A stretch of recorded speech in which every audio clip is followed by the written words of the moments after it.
فيديو مشويات بقى، بقالنا كتير ما عملناش فيديو عن المشويات، والنهارده بقى معانا مطعم انا اول مره اجربه، بس شفت له فيديوهات وخلاص، واللي عرفت انه فيه كذا حد راح وكان بيشكر جدا في الاكل بتاعه، ونشوف والله جامد ولا هيفكس ولا ايه النظام. المطعم ده اسمه ابو نصره، موجود في المقطم في شارع 9 في 103 شارع كريم بنونه. فيديو مشويات بقى يعني حاجه اخر دلع. احنا هنبتدي بالطبق ده، شيل ده كمان. ده هنا كيس جايبين بقى فيه ايه، السلطات والعيش طحينه والمعالق وبابا غنوج كمان. شكله هيبقى فيديو زي الفل ان شاء الله. انا ريقي جري اصلا على حاجه وانا بفتح السلطه يعني ما باكلش سلطه اصلا. لو في حد صغير بيتفرج السلطه مفيده، كله سلطه. طيب ده هنا طبق ربع مشكل كفته ولحمه محمره. انا عن نفسي دايما المشويات دي بحب اكلها وهي تبقى معموله على الفحم، عشان ريحه الفحم بصراحه بتبقى عامله شغل جامد. انا كنت متوقع ان انا هلاقي يعني اللحمه والكفته محطوطين كده وخلاص، لا هو جايب رغيف بلدي وفتحه كده وحاطط جواه اللحمه والكفته. ده الكفته كور كده، كفته داوود دي بقى ولا ايه مش عارف. في معاها حتت ليا كده صغيره متقطعه حتت، لا في كذا حته لحمه، دي 3 حتت 4 5، لا في شغل جامد. هو الطبق ده عامل كام صح؟ ده هنا عامل 145 جنيه. ندوق بقى كده ونشوف. بسم الله. مختلفه تماما عن الكفته اللي احنا نعرفها اللي هي بتاعت الحاتي، حاجه تانية خالص وجامده قوي وحراقه كده سنه. الكفته هنا متحمره في الليه، هي نفس فرمه الكفته اللي احنا عارفينها اللي بناكلها عند الحاتي، بس كطعم مختلفه تماما. يعني ما كنتش متخيل ان ريحه الفحم بتفرق قوي كده في الطعم. والكفته هنا برده نفس بهارات الكفته العاديه، وتسويتها برده كويسه قوي. والكلام الجامد ده عايز بقى ايه، ان انت تجيبه في عيش كده تقوم ايه حاطط جواه الكفته. لا احنا نصور الكلام ده بالموبايل. اصور الموبايل ازاي؟ انا همسك العيش بايد واصور بايد بقى، هحط الكفته بايه بقى؟ بقي ايه ده؟ سياده المخرج مش موجود فماشي خلاص. قلنا ايه، واحدتين كفته كده، ايه هم جايبين لنا شويه ليا كده كمان، ونحطهم بقى ايه في الطحينه الجميله بتاعتنا تبقى كده. اديله.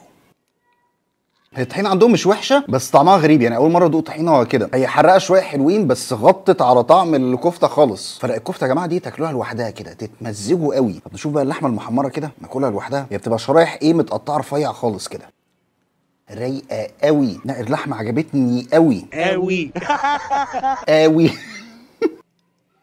اللحمه فعلا حكايه. الموضوع ده يفكرك قوي بايام زمان لما كنت تجيب رغيف عيش بلدي كده وتحط جواه حته لحمه محمره ومعاهم ملح وفلفل وشكرا، كان بيبقى طعمها تحفه. بس بقى ان هي متحمره في الليه دي مديها غناوه كده حلوه قوي. طب نجربها كده في البابا غنوج، بس لا ندوق بابا غنوج الاول. هو ليه عندهم الطحينه وبابا غنوج طعمهم غريب فيه؟ لا هو الموضوع ده يتاكل لوحده كده بس. لا طبق رهيب الصراحه، ياخد كام من 10 ده كده؟ بسم الله الرحمن الرحيم 10 من 10.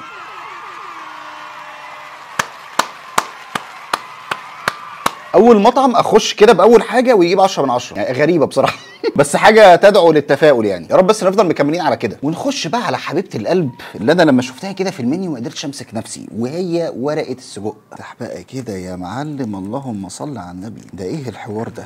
دي بقى هنا ورقه سجق بلدي عامله 150 جنيه. حركات جامده كده وفي تسبيكه وفي شغل عالي. بصل وطماطم وفلفل الوان، حاطين لي قرن فلفل محترم كده. بس انا شايف كميه سجق محترمه. هو حاطط لك السجق على الوش وتحت بقى ايه البصل والفلفل والطماطم والكلام ده.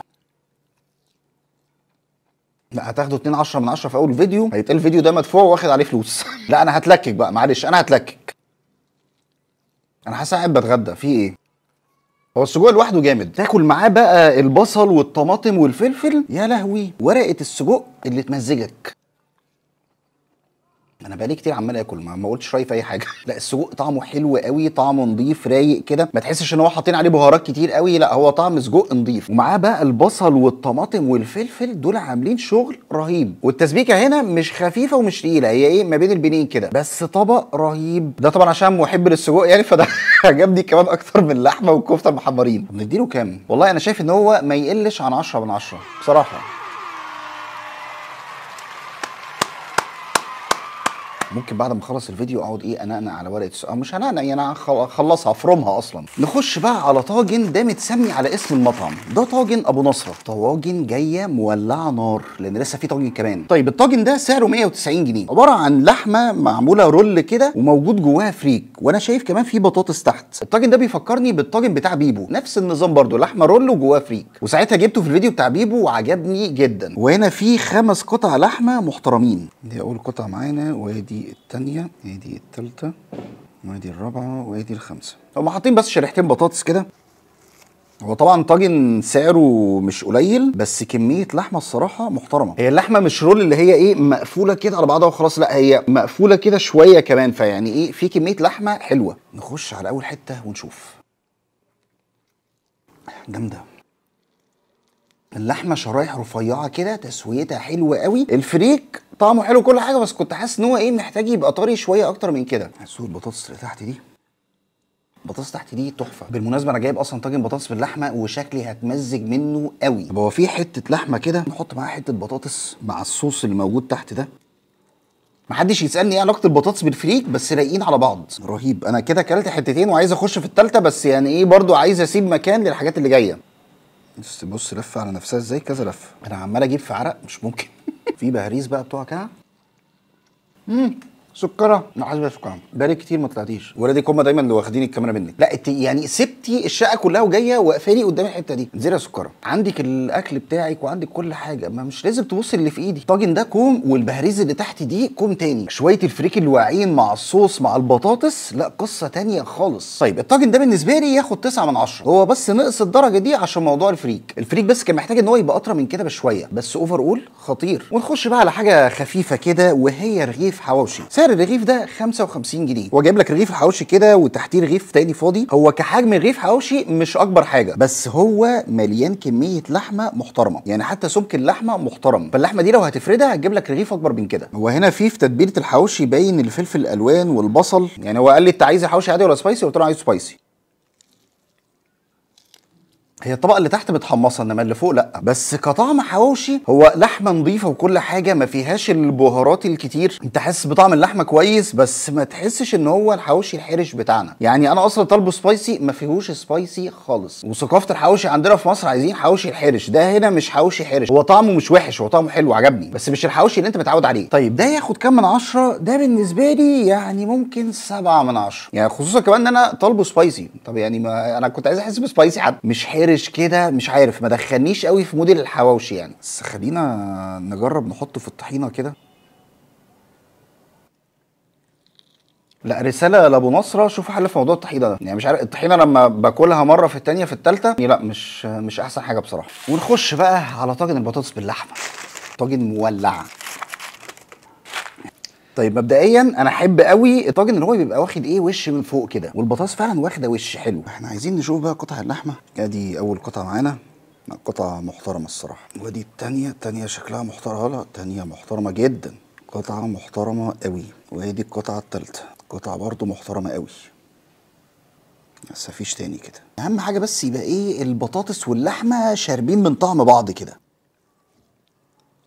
انتوا عملتوا الصعب وسبتوا السهل. يعني عملتوا لحمه مستويه كويس قوي وبتدوب وطريه وزي الفل، وعملتوا بطاطس مستويه برضو كويس واخده وش فرن حلو. بس الصلصه بقى، الصلصه يعني خلي الصلصه اتقل من كده بشويه. الصلصه خفيفه جدا، بس بقيه الطاجن على بعضه حلو قوي. زي ما تقولوا كده اتعودت على ليفل معين من اول ما بدانا الفيديو، فانا ايه مش عايز حاجه تقل عن كده. هو طاجن بطاطس باللحمه حلو، بس ناقصه حاجه واحده بسيطه مش صعبه. طب احنا ايه نغرقها في الصوص كده شويه، يمكن تقول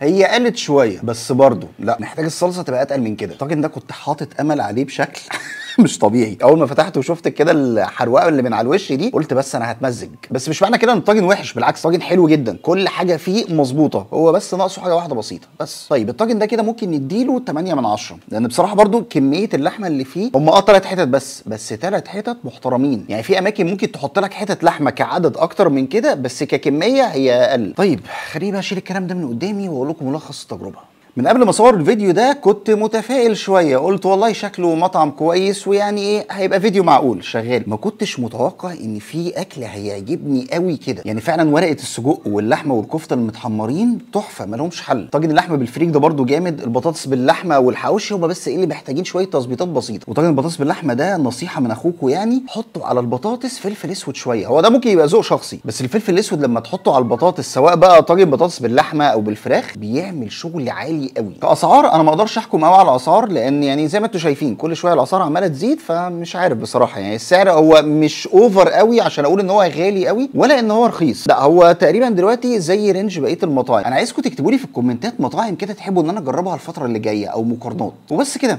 دي كانت نهايه الفيديو. ما تنسوش بقى تعملوا لايك الفيديو وتشيروه في كل حته. اشوفكم ان شاء الله الفيديو الجاي. سلام.